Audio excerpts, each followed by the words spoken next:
Good morning. Welcome to JK ICC.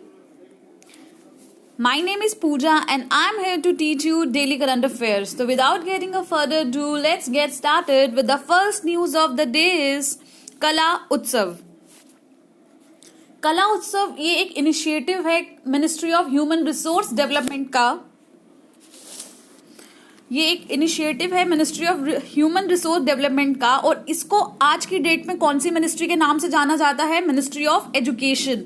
तो ये एक इनिशिएटिव है जो मिनिस्ट्री ने लिया है अंडर राष्ट्रीय माध्यमिक शिक्षा अभियान के और इसका काम क्या है? To promote arts in education by nurturing and showcasing the artistic talent of school students at the secondary stage in the country.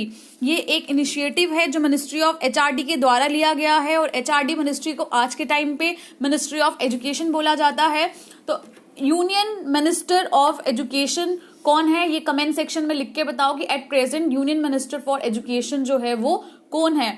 तो एक राष्ट्रीय माध्यमिक शिक्षा अभियान है, ये एक इनिशिएटिव है मिनिस्ट्री ऑफ एजुकेशन का और इस इनिशिएटिव के अंडर ये कला उत्सव जो है ये एक लिया गया है कि ताकि हम प्रमोट कर सके आर्ट्स एजुकेशन में कैसे? By nurturing and showcasing the, ठीक है, शो केस कर सके और नर्चर कर सके the artistic talent of school student, specially जो सेकेंडरी स्टेज पे होते हैं। सेकेंडरी स्टेज कौन सी होती है? Like 9th class and 10th class हमारी कंट्री में। तो आपको अगर क्वेश्चन आता है कि Kala Utsav is related to which ministry, it is related to ministry of education और ये कौन से मिशन या कौन से अभियान के अंडर ये जो है ये इनिशिएटिव लिया गया है?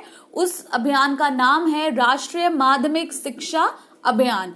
ठीक है, तो ये आपसे जो है ये सिंपल आपसे क्वेश्चन पूछा जा सकता है। Next news is Dhannipur mosque project. ये जो आप प्रोजेक्ट है, ये इस पिक्चर में आप देख रहे हैं, ये एक मॉस्क का क्या है? एक आर्किटेक्ट बनाया गया है। ये फॉर्मली लॉन्च किया गया था रिपब्लिक डे में। जो 5 एकड़ जो प्लॉट है, ठीक है, आपको भी रिसेंट अगर आप न्यूज से कनेक्टेड है तो आपने सुना होगा एक अयोध्या वर्डिक्ट आया था अगस्त में, ठीक है, पिछले साल के अगस्त में एक अयोध्या वर्डिक्ट आया था। उस वर्डिक्ट में क्या था कि 5 एकड़ जो प्लॉट था वो किसको दिया गया? मुस्लिम्स कम्युनिटी को दिया गया था in Dhannipur village of Ayodhya, Uttar Pradesh. The plot was allotted by the Uttar Pradesh government on the direction of the Supreme Court in the कौन से केस में? Babri Masjid Ram Janmabhoomi title suit. ये एक इंडो इस्लामिक जो कल्चरल फाउंडेशन है हमारी कंट्री में, वो इसको देख रेख में जो है ये जो मॉस्क है उसका कंस्ट्रक्शन करेंगी। ठीक है, तो आपसे पूछा जा सकता है कि जो धनीपुर मॉस्क है, जो प्रोजेक्ट है, ये कहाँ पे लोकेटेड है? ये लोकेटेड है Dhannipur is a village in Ayodhya, Uttar Pradesh. ये अलॉट किया गया था उत्तर प्रदेश गवर्नमेंट को, उत्तर प्रदेश गवर्नमेंट ने इसको अलॉट किया था किसकी डायरेक्शन पे? सुप्रीम कोर्ट ने डायरेक्शंस दी थी बाबरी मस्जिद राम जन्मभूमि टाइटल सूट में। इंडो इस्लामिक कल्चर फाउंडेशन है वो अवर्स देख रेख करेगी कंस्ट्रक्शन ऑफ द मॉस्क को। The project would take around 30 months to be completed. कितने मंथ्स लगेंगे इसको? 30 मंथ्स। ठीक है, तो करीबन 2.5 साल जो है इस प्रोजेक्ट को कंप्लीट होने में लगेंगे। इस प्रोजेक्ट के 3 पार्ट्स हैं। एक जो है, जो मॉस्क आप देख रहे हैं, ये एक मॉडर्न डिजाइन पे बेस्ड है। जो इसका आर्किटेक्ट आप देख रहे हो, कितना मॉडर्न डिजाइन पे आपको ये देखने को मिल रहा है। ठीक है, और क्या है? एक मल्टी स्पेशलिटी 200 बेड हॉस्पिटल भी वहां पे जो है खुलेगा एंड अ कम्युनिटी किचन, एक कम्युनिटी किचन भी वहां पे खुलेगी और उसके साथ साथ Indo Islamic cultural research centre भी वहां पे जो है खुलेगा। तो इसमें कौन कौन से 3 पार्ट्स हैं? क्या क्या? एक तो मॉस्क बनेगी जो मॉडर्न डिजाइन पे बेस्ड होगी, एक मल्टी स्पेशलिटी 2000 बेड हॉस्पिटल बनेगा, एक कम्युनिटी किचन बनेगा और क्या बनेगा? Indo Islamic cultural research foundation जो हमें वहां पे देखने को मिलेगा इन फ्यूचर। 2.5 साल का इसका टाइम पीरियड दिया गया है कि 2.5 साल इसको लगेंगे इस प्रोजेक्ट को बनने में।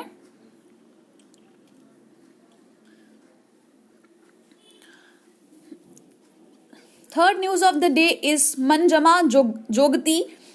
कौन है ये? एक पद्मश्री अवार्डी हैं जिन्होंने एक पॉपुलराइज किया था रूरल फोक आर्ट को। तो एम जोगाती कौन है? एक पद्मश्री अवार्डी हैं एक ट्रांसजेंडर हैं कर्नाटका से, इन्होंने सारे पर्सनल आर्ट्स को साइड पे रख के हुए पॉपुलराइज किया था आर्ट फॉर्म्स को। कौन से आर्ट फॉर्म्स हैं वो? जोगाटी नृत्य, जनपदा सॉन्ग्स, प्रैक्टिस इन, जो कहाँ पे प्रैक्टिस की जाते हैं? In the rural areas of Karnataka, Maharashtra and parts of Andhra Pradesh. ठीक है, स्टार्टिंग में जब ये टीनेजर थी तो इन्होंने अपने आप को आइडेंटिफाई किया as a women. She begin to identify as a women in her teens.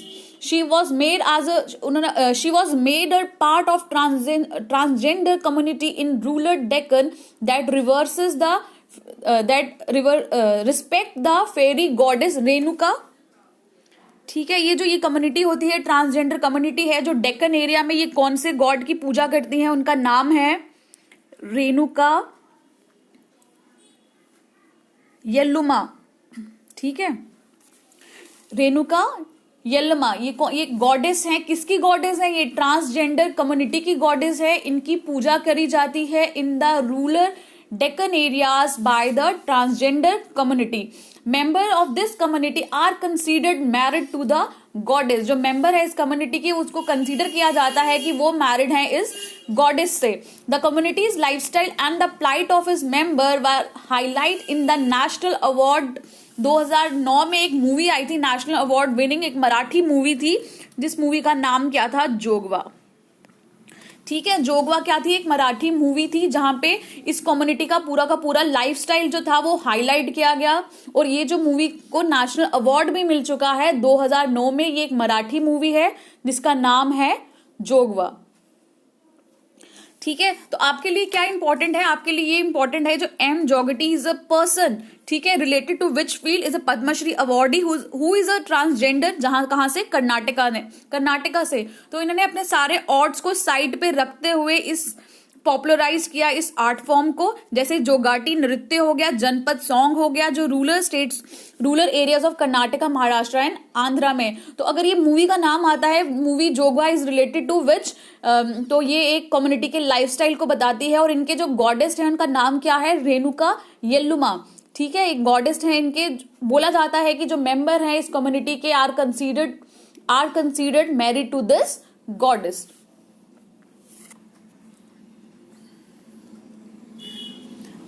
Next news is Sigur plateau. तो ये जो है आपसे सीधा सवाल आ सकता है पेपर में कि सिगुर प्लेट्यू जो है ये कहाँ पे कौन से एरिया में है? तो आप इस मैप में देख रहे हो, आपको केरला दिख रहा है, तमिलनाडु दिख रहा है, कर्नाटका दिख रहा है। ठीक है, तो सिगुर प्लेट्यू क्या है? एक प्लेट्यू है। ठीक है, प्लेट्यू है कहाँ पे? प्लेट्यू को पठार बोलते हैं हिंदी में। सेगूर प्लेट्यू एक प्लेट्यू है जो north and east of Nilgiri district in the Nilgiri hills of Tamil Nadu.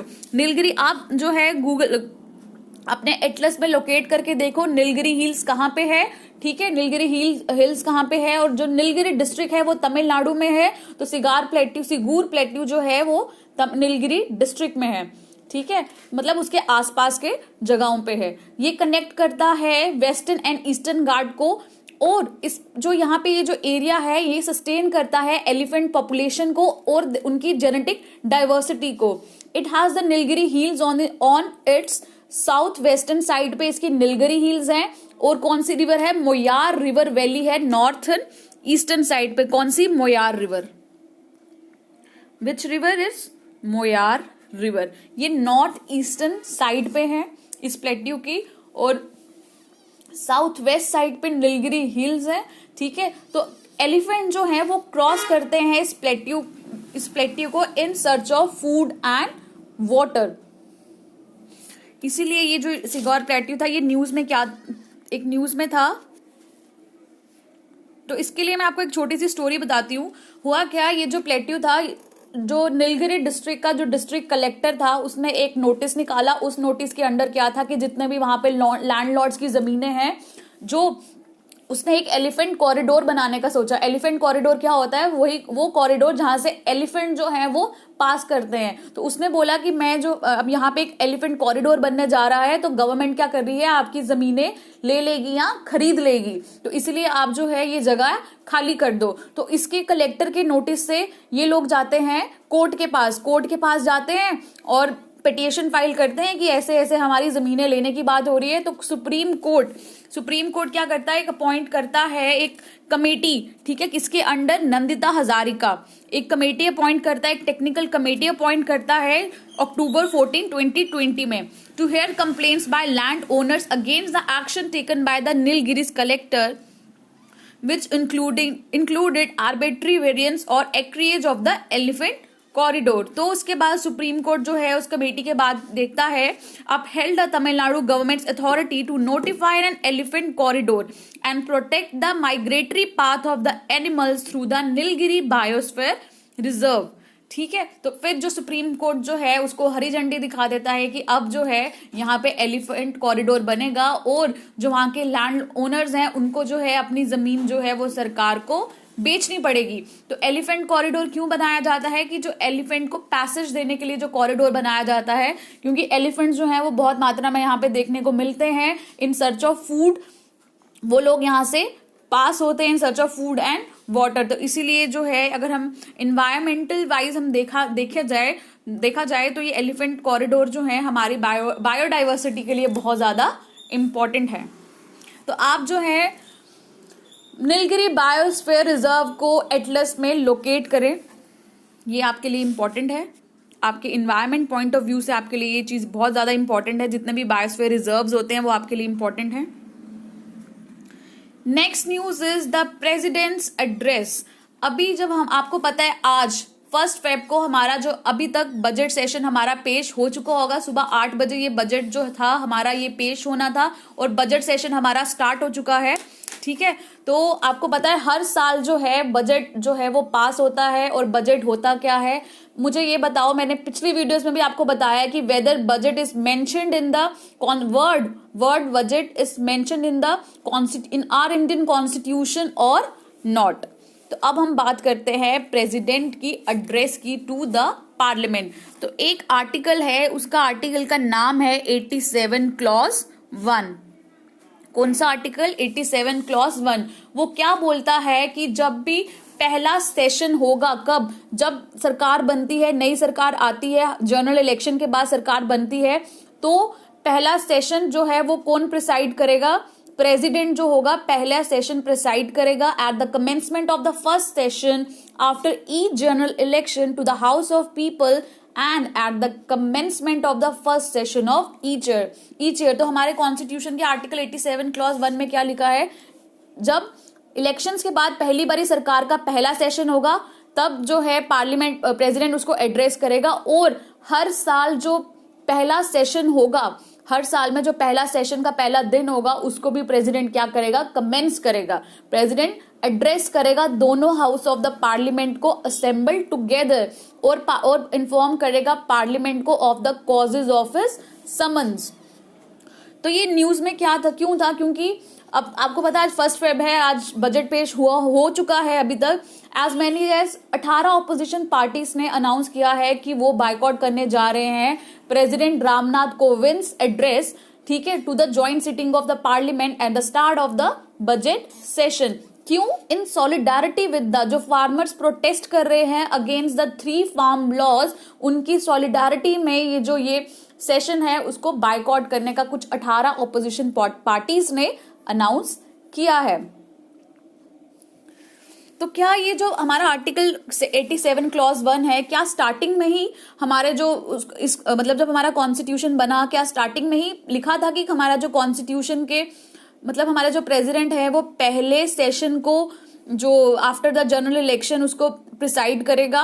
Joint sitting जो है, नॉट ज्वाइंट सिटिंग, मतलब पहला सेशन दोनों हाउसेस का उनको समन करेगा और उसके बाद हर साल का पहला सेशन। ऐसा नहीं था। ओरिजिनली क्या था हमारे कॉन्स्टिट्यूशन में लिखा था कि प्रेसिडेंट क्या करेगा? एड्रेस करेगा दोनों हाउसेस ऑफ द पार्लियामेंट को eight the commencement of every session, मतलब हर सेशन में पहला दिन जो होगा वो प्रेसिडेंट एड्रेस करेगा।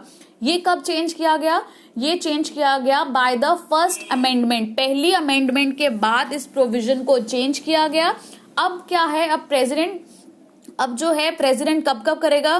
दोनों हाउसेस की सिटिंग को, दोनों हाउसेस की ज्वाइंट सिटिंग बुलाएगा। दोनों हाउसेस जब भी एड्रेस करेगा, कब? या तो इलेक्शन के बाद जो पहला सेशन होगा और उसके बाद जो हर साल पहला सेशन होगा। तो प्रेसिडेंट के एड्रेस में होता क्या है, प्रेसिडेंट एक स्पीच देता है, उसमें वो क्या हाईलाइट करता है, गवर्नमेंट की पॉलिसीज को, उनकी प्रायोरिटीज को, उनके प्लान्स को फॉर द अपकमिंग ईयर के लिए।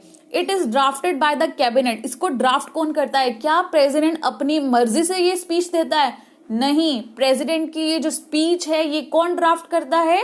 ये कैबिनेट ड्राफ्ट करती है और एक ब्रॉड फ्रेमवर्क देती है गवर्नमेंट के एजेंडास एंड डायरेक्शंस के बारे में। फिर इसमें लास्ट में जब ये स्पीच हमारे जो ऑनरेबल प्रेसिडेंट हैं, ये जो स्पीच जब देते हैं, उसके बाद एक मोशन ऑफ थैंक्स होता है। मोशन ऑफ थैंक्स क्या है? ये जो एड्रेस है इसके बाद एक मोशन ऑफ थैंक्स होता है।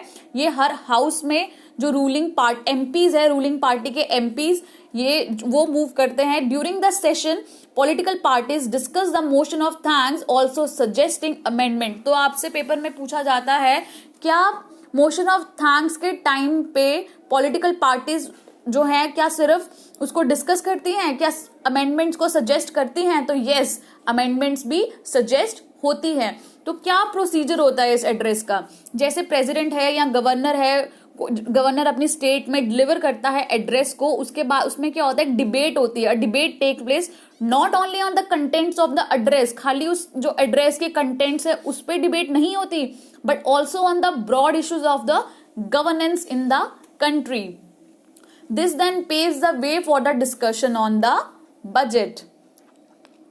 क्या अगर प्रेसिडेंट डिसएग्री कर जाए, इस जैसे स्पीच तो कैबिनेट लिखती है, अगर प्रेसिडेंट जो है डिसएग्री कर जाए with the text of the speech, तो क्या प्रेसिडेंट को फिर are they still bound to read it? The president और governor can not refuse to perform the constitutional duty of delivering an address to the legislature. तो क्या है, ये president की कॉन्स्टिट्यूशनल ड्यूटी है एड्रेस को देना, और वही एड्रेस जो कैबिनेट ने जो स्पीच लिखी हो। तो ये क्या है, ये प्रेसिडेंट या गवर्नर की कॉन्स्टिट्यूशनल ड्यूटी है एड्रेस को डिलीवर करना to the legislature.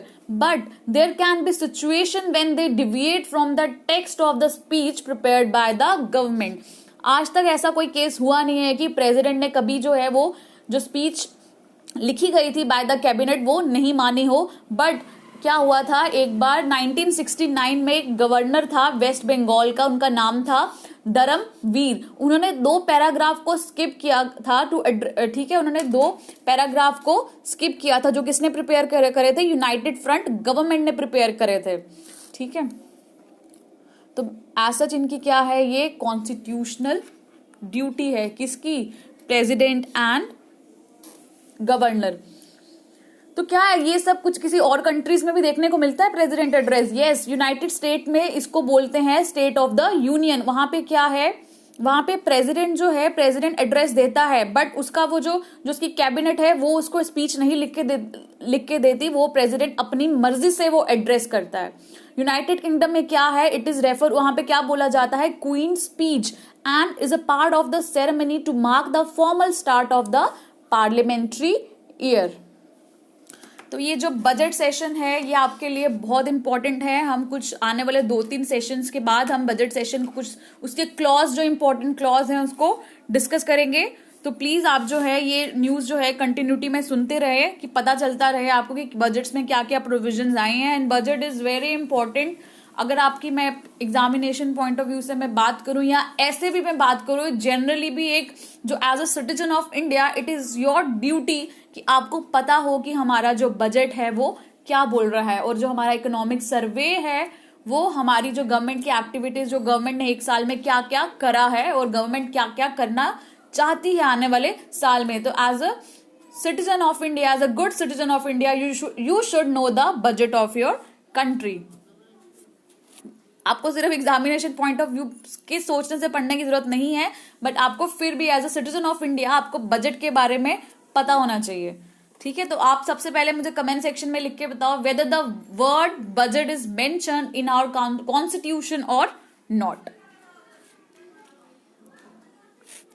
Future investment initiative forum, ये जो यूनियन मिनिस्टर हैं हमारे हेल्थ एंड फैमिली वेलफेयर के, इन्होंने एड्रेस किया है the 4th edition of the future investment initiative forum, ये एक एनुअल इन्वेस्टमेंट समिट होता है या फोरम होता है जो कहाँ पे होता है हर साल, रियाद, सऊदी अरेबिया में। तो इसका काम क्या है, ये डिस्कस करता है ट्रेंड्स, जो वर्ल्ड इकोनॉमी में ट्रेंड्स चल रहे हैं इन्वेस्टमेंट एनवायरनमेंट को लेके, उसको ये डिस्कस करता है।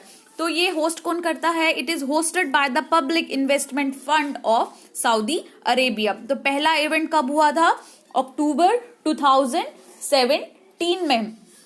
तो ये अब जो है आपको, अगर मैं केएस की मेंस की बात करूं तो आपको वहां पे क्वेश्चन आएंगे करंट अफेयर के बेसिस पे, तो आपको वहां पे हर क्वेश्चंस में कहीं ना कहीं हेल्थ सेक्टर को अपग्रेड करने के बारे में आपको मेंशन करना ही है, क्योंकि ड्यू टू दिस पेंडेमिक, जो हमने कोरोना पेंडेमिक देखा है, उसमें जो हर कंट्री के जो हेल्थ सेक्टर के जो फ्लॉज हैं वो सामने आए हैं, स्पेशली इंडिया के। तो आपको कहीं ना कहीं, आपको अगर आपको नहीं भी उस आंसर का कुछ पता चल रहा है, बट उसमें आपको कुछ अपने कंट्री के बारे में जो रिफॉर्म्स लाने हैं, तो आप हेल्थ सेक्टर का मेंशन जरूर कीजिए, क्योंकि हेल्थ सेक्टर में जो है सबसे ज्यादा हमें रिफॉर्म्स जो हैं वो चाहिए, क्योंकि इतने ज्यादा हमें फ्लॉज जो हैं अब देखने को मिले थे ड्यूरिंग दिस पेंडेमिक। तो इस जो इवेंट का पर्पस था वो क्या था, इस इवेंट का पर्पस था कि सॉल्यूशन को फाइंड करना कि कैसे बिजनेस और गवर्नमेंट एक्सपैंड कर सकती है कि वो एक्सेस कर सके हेल्थ केयर को और ट्रेन कर सके हेल्थ केयर वर्कर्स को, रिमूव कर सके रेगुलेटरी बैरियर्स को और एनकरेज कर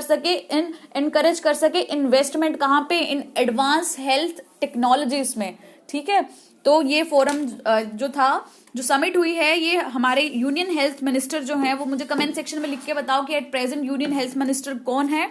तो अभी इसका 4th एडिशन हुआ है, फर्स्ट एडिशन इसका 2017 में हुआ था, और ये हर साल कहाँ पे होती है, सऊदी अरेबिया के शहर कहाँ पे, रियाद में।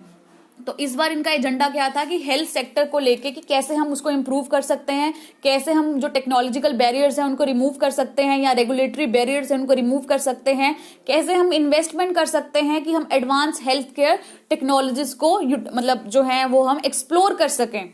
ठीक है, और कैसे हम जो अपने हेल्थ केयर वर्कर्स हैं उनको ट्रेन कर सकें। Now the first question of the day is, in the recently released Asia Pacific Personalized Health Index, what is the India's ranking? तो इंडिया की क्या रैंकिंग है Asia Pacific personalised health index में? India की 10th ranking हमें देखने को मिली है। ये किसने रिलीज की है? Economist intelligence unit. ठीक है, इकोनॉमिस्ट इंटेलिजेंट यूनिट, उन्होंने क्या किया है, एक Asia Pacific personalised health index को जो है वो रिलीज किया है। ये सिर्फ और सिर्फ कितनी कंट्रीज इसमें पार्टिसिपेट किया था? 11 कंट्रीज ने पार्टिसिपेट किया था, तभी तो इंडिया 10th नंबर पे है। उन 11 कंट्रीज में से कौन कौन थी? जैसे Australia, China, Japan, India, Indonesia, Malaysia, Singapore, south Korea, Taiwan, Thailand and New Zealand. तो इसमें जो टॉप किया है, सिंगापुर ने टॉप किया है, नंबर 2 पे ताइवान है, नंबर 3 पे जापान है, नंबर 4 पे ऑस्ट्रेलिया है। तो 10th नंबर पे इंडिया है और सबसे लास्ट कौन है? इंडोनेशिया है। तो आप देख रहे हो हमारा जो इंडिया का जो हेल्थ सेक्टर है वो मतलब 11 कंट्रियों में से हम 10th नंबर पे है। तो कितना बैकवर्ड है, हमें कितने इसमें रिफॉर्म्स लाने की और कितने इसमें इन्वेस्टमेंट करने की जरूरत है। Recently, agreement has been signed between the Department of Economic Affairs and World Bank for the financial support to STARS project. STARS project belong to which ministry?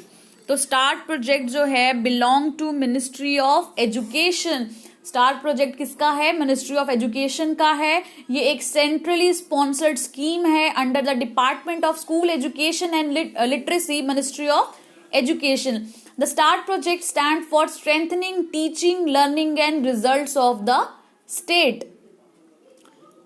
ये प्रोग्राम सिर्फ 6 इंडियन स्टेट्स के लिए है। कौन कौन सी? हिमाचल प्रदेश, केरला, मध्य प्रदेश, महाराष्ट्र, ओडिशा एंड राजस्थान। ये question आपके लिए बहुत इंपॉर्टेंट है, आपसे सीधा सीधा पूछा जाएगा star project is related to which ministry, और इसकी जो एम है वो कौन सी है, और कौन कौन सी ये 6 इंडियन स्टेट में जो है इसको पहले कैरी किया गया है। Economic Survey 2021 prepared by the team led by Chief Economic Advisor has been tabled in the Lok Sabha by the Finance Minister recently. Name the Chief Economic Advisor. तो Chief Economic Advisor कौन है? KV Subramaniam. ठीक है, तो budget session हमारा parliament का आज start हो गया है। तो फाइनेंस मिनिस्टर निर्मला सीतारमण ने इकोनॉमिक सर्वे को लोकसभा में रखा था। ठीक है, ये एनुअल डॉक्यूमेंट है by the ministry of finance, provide the summary जो एनुअल इकोनॉमिक डेवलपमेंट हुई है हमारी कंट्री में ड्यूरिंग द फाइनेंशियल ईयर 2021 की। ठीक है, तो इकोनॉमिक सर्वे को किसने बनाया है? Led by the chief economic adviser, जिनका पूरा नाम है कृष्णमूर्ति वेंकटा सुब्रमण्यम।